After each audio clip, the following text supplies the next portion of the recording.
Olá pessoal, vamos conversar um cadinho? Eu nunca achei que esse dia chegaria, mas eu quero comentar um vídeo do PewDiePie. Para quem não conhece, se não vive no mundo do YouTube, PewDiePie é o maior youtuber do mundo atualmente, ele tem mais de 50 milhões de inscritos e ele vive sendo noticiado aí em portais e tudo mais porque ele atrai audiência. E ele postou recentemente um vídeo sobre positividade forçada no YouTube. Ele comentou alguns pontos que para mim foram um pouco bobinhos e tudo mais, porém ele também levantou pontos muito interessantes que conectam alguns dos pontos sobre essas reclamações que vocês podem ter visto em vários lugares aí por parte dos youtubers a respeito dos algoritmos do YouTube e coisas do tipo.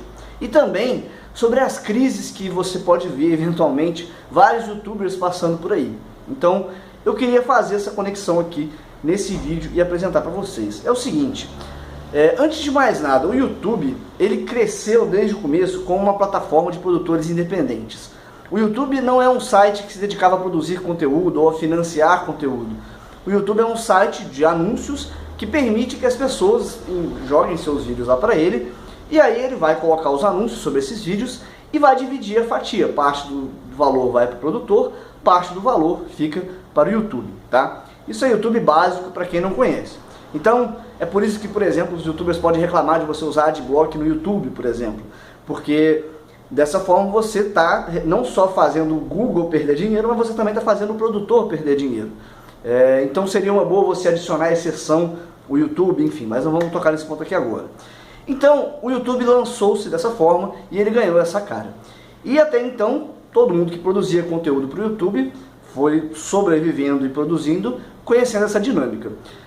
O algoritmo do YouTube foi sendo alterado ao longo do tempo, de forma a adaptar melhor os objetivos da plataforma e também a filtrar melhor o que de fato são pessoas assistindo e o que são programas de computador atualizando a página para gerar estatística, tá?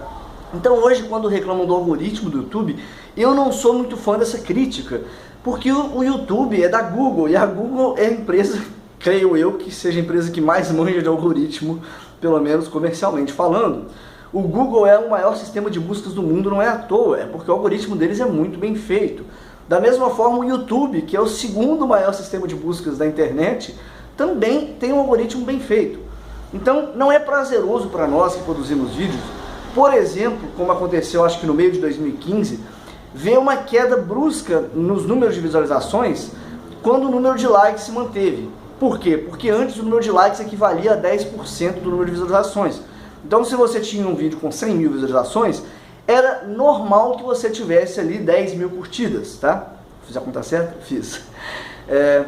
Depois de uma mudança que ele fez, essa proporção passou a ser de 30% para vídeos com muitas curtidas até 40%. Então, se você antes tinha 100 mil visualizações com 10 mil curtidas, mudou o algoritmo e agora o seu vídeo estava lá com 50 mil visualizações e o mesmo número de curtidas. É muito difícil a pessoa chegar e afirmar que isso foi de má fé do YouTube, que o YouTube inventou que não tem mais gente assistindo. Não, ele aperfeiçoou o algoritmo. Por quê? Porque é interessante para o YouTube purificar esses dados, esqueci a palavra melhor aqui agora, mas manter esses dados mais confiáveis para ele poder levar para os anunciantes e falar, olha, tem tantas pessoas de fato assistindo, pessoas de carne e osso.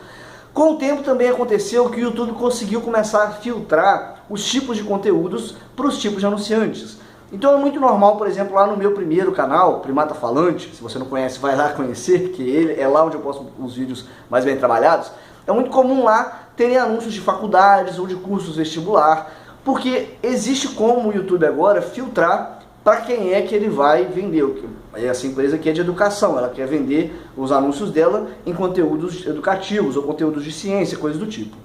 Isso também deu uma queda na receita dos produtores, tá? Ok, ainda assim, quando você é um produtor do YouTube e você consegue uma quantidade grande de visualizações, existe uma receita boa vindo de AdSense, tá? Não, atualmente essa receita já é bem ruim, vamos dizer assim, comparado ao que era antes, mas ainda dá para você ter isso como uma das suas fontes de renda confiáveis. Porém, o YouTube tem feito mudanças que, do ponto de vista da plataforma, como uma empresa que quer deixar as pessoas subirem vídeos para colocar anúncios, são compreensíveis. Porém, do ponto de vista de produtores individuais, não são tão agradáveis assim. São injustas? É difícil falar de justiça quando a gente está falando de uma plataforma com milhares, não sei, milhões de produtores, tá? O YouTube, os algoritmos deles são bem escolhidos para fazer com que as pessoas sejam entretidas na plataforma. Então, se uma pessoa falar mal das outras, é um tipo de vídeo que as pessoas que têm um YouTube vão assistir, por YouTube compensa indicar, tá? A menos que essa pessoa comece, sei lá, a incentivar crimes e coisas do tipo, e aí o YouTube tem também uma imagem a zelar, eles têm que implementar no algoritmo deles forma de filtrar isso. Porém, o objetivo principal é manter as pessoas na plataforma, não importa se você está feliz, se você está aí. A televisão é uma amostra disso, tanta gente que assiste aí Cidade Alerta, esses programas que é só desgraça o dia inteiro, mas as pessoas assistem. Se te mantém ali na frente, dá tempo do anunciante entrar na propaganda e vender o produto dele e a emissora lucrar, eles vão manter o programa no ar, ok? No YouTube, aí agora entra, porque é que eu estou comentando o vídeo do PewDiePie, específico que eu falei, que era do PewDiePie. No YouTube o problema é que isso atinge diretamente produtores individuais, que dependem de que seus vídeos sejam assistidos, para que eles possam ter uma receita, para que eles possam ter visibilidade, para eles poderem ter projetos à parte que também acompanham o canal. Então, é muito complicado quando, por exemplo, você vive dessa renda e você tem que produzir com uma quantidade absurda que depende só de você. Eu, por exemplo, no meu canal sou só eu que faço tudo. Eu gravo, eu edito, eu coleto fontes, eu coleto dados, eu monto os roteiros, eu faço a sonorização dos meus vídeos, eu crio vinheta, eu faço arte do meu canal, eu posto nas minhas redes sociais, eu tento manter a página do Facebook atualizada, é tudo por minha conta. E dessa forma, fica complicado eu manter uma produtividade que seja de acordo, por exemplo, com aquele cara que é excelente, o John Oliver, que tem eu acho que é ele, que tem uma equipe inteira para montar roteiros junto com eles, que tem uma parte da pessoa que vai cuidar da mídia social, vai ter outra parte que vai editar, vai ter outra parte que vai cuidar de cenário, vai ter outra parte que vai olhar o ângulo melhor para a câmera, vai ter outra pessoa controlando, vai ter outra pessoa mexendo com áudio, vai ter outra pessoa com efeitos visuais, e ele vai estar ali só dando a cara para aquela coisa, ele também vai estar participando da criação e tudo mais. No YouTube, isso tudo fica sobre, geralmente, uma pessoa ou um grupo de pessoas, tá? Eu, pessoalmente, não tenho uma equipe, e eu não pretendo ter uma equipe enquanto eu não puder pagar por uma equipe. Mas aí entra esse dilema, que eu só vou poder pagar por uma equipe se eu conseguir fazer com que meu canal cresça, tá? Isso vale para todos os produtores independentes aí no YouTube. E aí a questão da positividade forçada entra exatamente no seguinte ponto.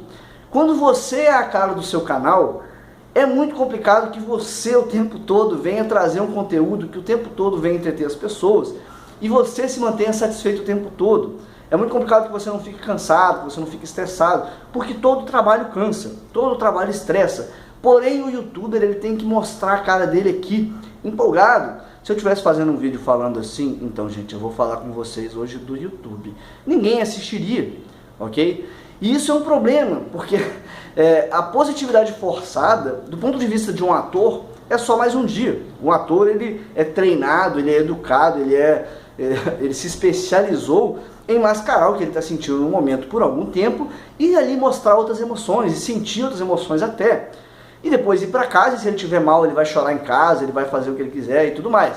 Mas ele tem esse preparo, e às vezes não tem esse preparo, mas deveria ter, e aí talvez a emissora que vai contratar, enfim, tantas outras nuances. Mas nós que produzimos aqui para o YouTube, a maioria de nós não tem esse preparo. Eu não sou ator.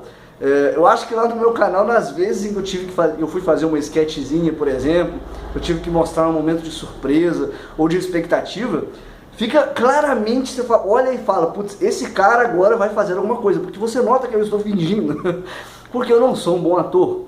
Então, pra mim, por exemplo, é muito complicado quando eu tô mal, quando eu tô triste, quando eu tô chateado, vir gravar um vídeo feliz e falando alegremente e tudo mais. Isso piora ainda mais quando uma das causas de você estar mal é o fato de que o conteúdo que você está produzindo gera muito trabalho e pouco retorno, ok?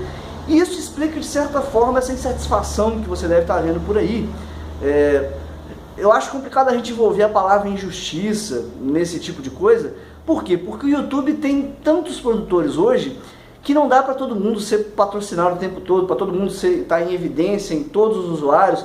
e todas as pessoas que estão vendo esse meu vídeo, na barra lateral tem que ter só vídeos meus, e se você clicar na sua página inicial tem que ter só eu. Não dá para fazer isso. Não dá para fazer isso porque aí você está sendo injusto com todos os outros produtores. Então o algoritmo do YouTube nesse quesito, ele é muito bom, tá? Esses tempos eu descobri um canal de bobeiragem mesmo, acho que é Jax Filmes, e eu assisti, sei lá, eu vi uma playlist dele com 100 vídeos em 3, 4 dias.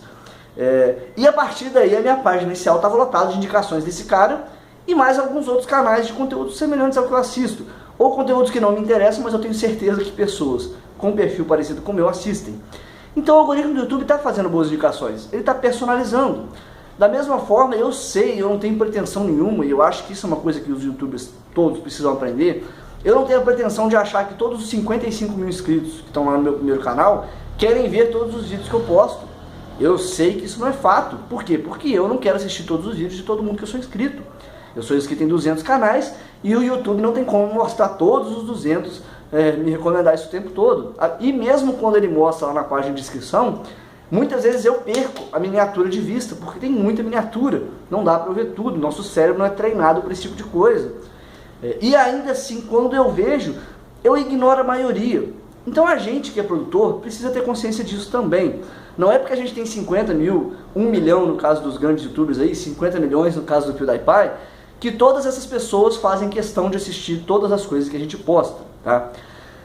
E isso é um fato da vida, a gente tem que aceitar. Mas isso gera esse problema do nosso estresse, do nosso cansaço e também dessa dificuldade. Por exemplo, é uma coisa que eu sempre sou muito reservado, eu nunca falo muito, mas eu acho que é um tipo de coisa que vale a pena eu trazer pra cá. Eu fiquei cerca de 2 meses não produzindo muito lá no Primata Falante, porque eu tava deprimido pra caramba. Eu não tava com ânimo pra gravar, eu não tava com ânimo pra pegar a câmera e falar, olá, vamos falar de ciência, vamos falar disso aqui. Eu tava cheio de temas pra falar, eu tenho vários roteiros que estavam em produção e agora continuam em produção, mas eu não tava tendo essa disposição pra ligar a câmera e dar minha cara. E não é que eu acho, por exemplo, que quem consegue fazer isso é falso, como o PewDiePie falou no vídeo dele, é porque eu não tenho esse tipo de disposição. Eu não sou ator, eu sou físico. Tem uma razão pela qual eu não tô lá fazendo filme ou tentando teatro, coisa do tipo. É porque eu não tenho essa motivação básica, eu não tenho esse preparo. Talvez se eu tentasse me preparar eu conseguiria, mas eu não tenho.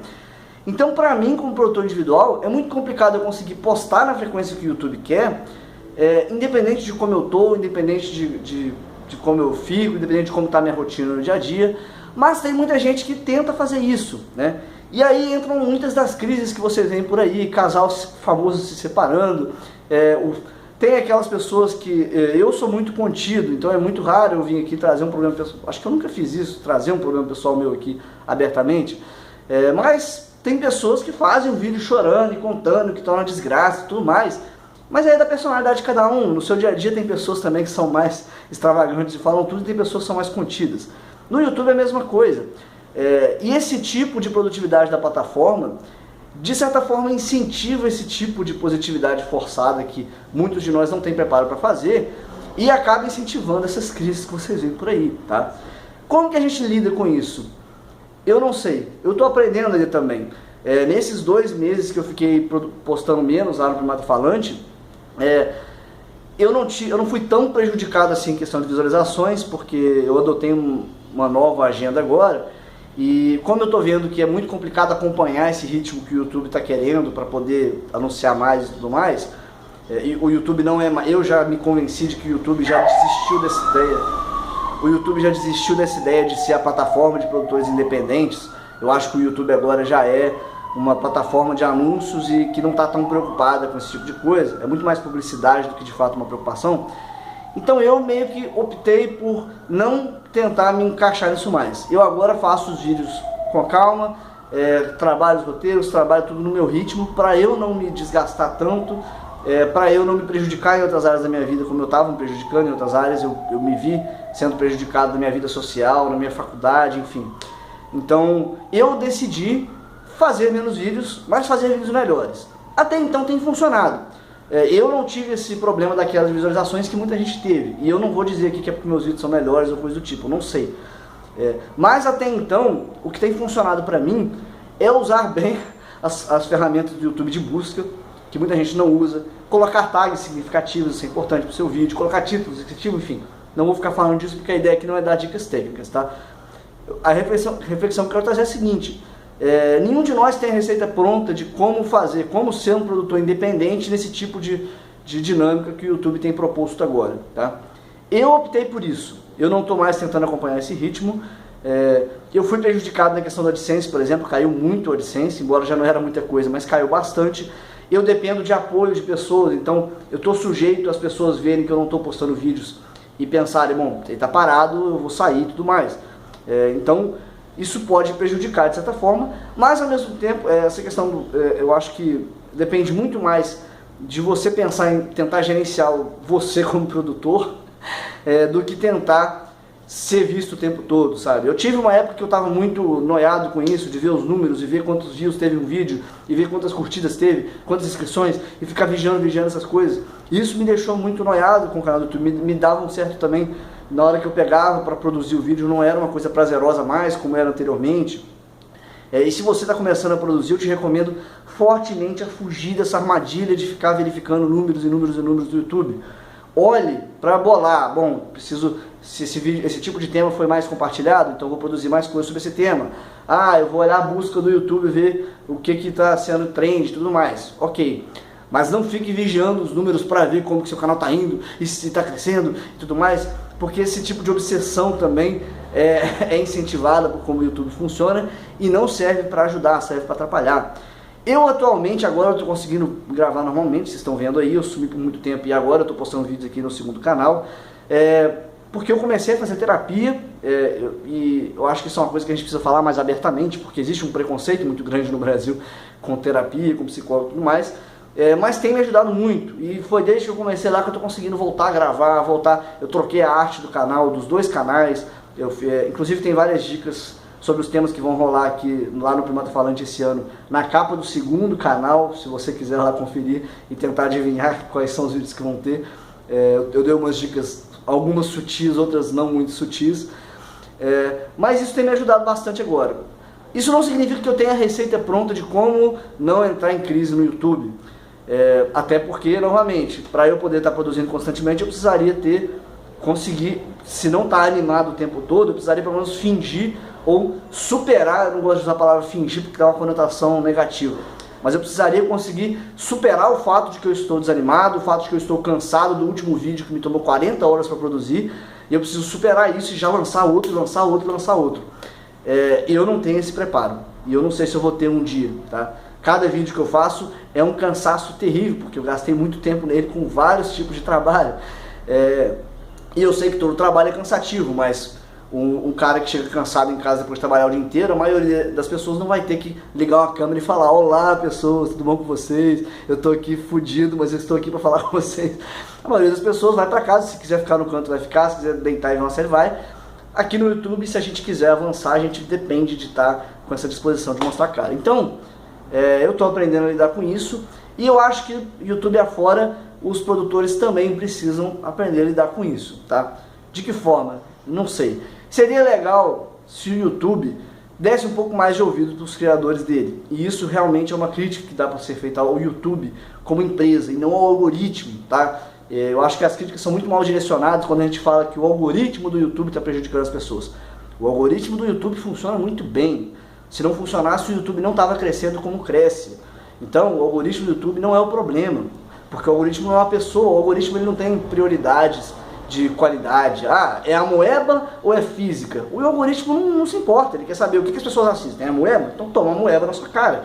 Então, eu acho que as críticas cabem ao YouTube como uma empresa que cresceu em cima dos criadores individuais e agora está meio que virando as costas. A gente não tem um sistema direto, alguns de nós temos. Eu tenho lá, por exemplo, um gerente de contas lá do YouTube, que quando o canal começou a crescer, eu recebi um e-mail para acompanhar e tal, mas assim, ainda assim é um acompanhamento muito precário. Ele tá lá pro dia que eu quiser tirar uma dúvida sobre alguma coisa da empresa e tudo mais, mas não é um contato direto, se eu tiver uma reclamação para fazer, ou se eu tiver alguma coisa para resolver. A maioria dos produtores não tem isso. Quem tem isso são os grandes, tá? YouTube, Poderia, já que o algoritmo é tão bom, porque não adianta querer pessoas para a gente falar diretamente, porque, como eu disse, são tantos produtores que eu não sei. Mas ele é tão bom em algoritmo, ele deveria produzir um algoritmo que permitisse que nós que estamos produzindo dessemos um feedback a respeito dos problemas que a gente está tendo, a respeito por exemplo, dessa questão de conteúdo, ou por que minhas visualizações caíram? Deixar a gente ter um retorno a respeito disso, enfim. E também isso, a filosofia da empresa mudou muito, né? Mas eu, particularmente, já estou numa fase em que eu não estou mais lidando com isso no sentido de YouTube, por que você mudou? E a gente era tão amigo e tudo mais. Porque há muito tempo que o YouTube faz mudanças, por exemplo, na forma como ele funciona, na conexão com o Google+, em como os comentários passam. A seção de comentários do YouTube é uma das seções mais desagradáveis da internet. Eu acho que só perde para o Facebook, que é a pior de todas, e o Facebook, eu tenho tantas críticas a ele que merece um vídeo próprio, mas o Facebook é uma rede predatória que vive de roubar conteúdo e de vamos dizer assim, é uma dinâmica que não incentiva a criação de conteúdo, tá? Mas não vamos falar disso agora. A seção de comentários do YouTube agora está começando a ter alguns recursos que melhore, mas não para os criadores, porque o nosso painel de controle continua sendo a mesma coisa e tudo mais. Então, enfim, eu acho que é você que produz vídeo, cabe aceitar como funciona agora essa plataforma e tentar encontrar outras formas de ficar satisfeito com o que você produz, tá? Eu, felizmente, tenho o apoio do pessoal da Apoia-se, então eu não dependo tanto da licença. Se eu dependesse da licença, eu tava ferrado, porque a licença, ele caiu, já era baixo, caiu, sei lá, de 80 para 40 dólares por mês. Então, assim, não dá para depender de licença. Eu, felizmente, tô com o Apoia-se e esse ano eu vou começar a tentar responder as propostas comerciais que eventualmente surgiram e eu não tive tempo de responder, porque o YouTube não te deixa ter tempo de fazer outra coisa que não seja vídeos. E agora eu tô meio que tentando gerenciar isso. Eu não tô me dedicando só a fazer vídeo o tempo todo. Tô me dedicando a produzir coisa para as redes sociais. Tô me dedicando a tentar ver como que eu posso fazer parcerias e coisas desse tipo, tá? E para você que é youtuber, eu recomendo também não ficar por conta desse algoritmo, desses números, porque eventualmente isso vai te esgotar, isso vai te estressar, isso vai te cansar.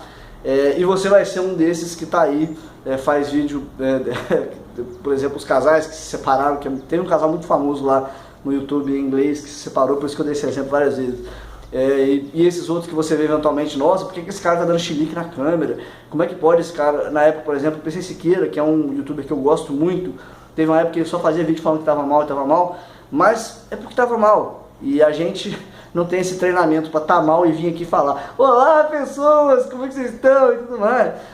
Nem todo mundo tem, né? Eu admiro quem tem esse preparo, eu gostaria muito de ter, mas eu não tenho esse pique todo, especialmente fazendo vídeo de ciência que dá tanto trabalho quanto dá, ok? Eu acho que, não sei se eu fui prolixo, se o recado ficou legal, mas eu agradeço você que assistiu tudo até aqui. Se você quiser também me ajudar a continuar produzindo vídeo para o YouTube e não ter essas crises que o pessoal tem por aí, eu te convido a ser um apoiador, acessar www.apoia.c/primatafalante lá, ok? Também fiz um Patreon para você que mora fora do Brasil e quer apoiar meu trabalho. Eu fiz lá, patreon.com/primatafalante. Tá indicado no Apoia-se também, tá? Mas é só para quem mora fora ou para quem já usa o Patreon e prefere usar, enfim, eu criei essa opção lá porque alguns apoiadores me pediram. Então é isso, gente. Deixe suas críticas, sugestões e outras coisas aqui nos comentários e a gente se vê. Espero eu, nos próximos dias, quando eu digo próximos dias, tem uma margem de 10 dias pelo menos, postar o próximo vídeo lá no Primata Falante, e é sobre o tema mais pedido até hoje, ou o segundo tema mais pedido até hoje. O fato é que é sobre um dos temas mais pedidos até hoje, ok? E tem dicas sobre ele na capa do segundo canal aqui, na capa inteira, para você que tem o desktop maior. Então, gente, um grande abraço para vocês e até o próximo vídeo.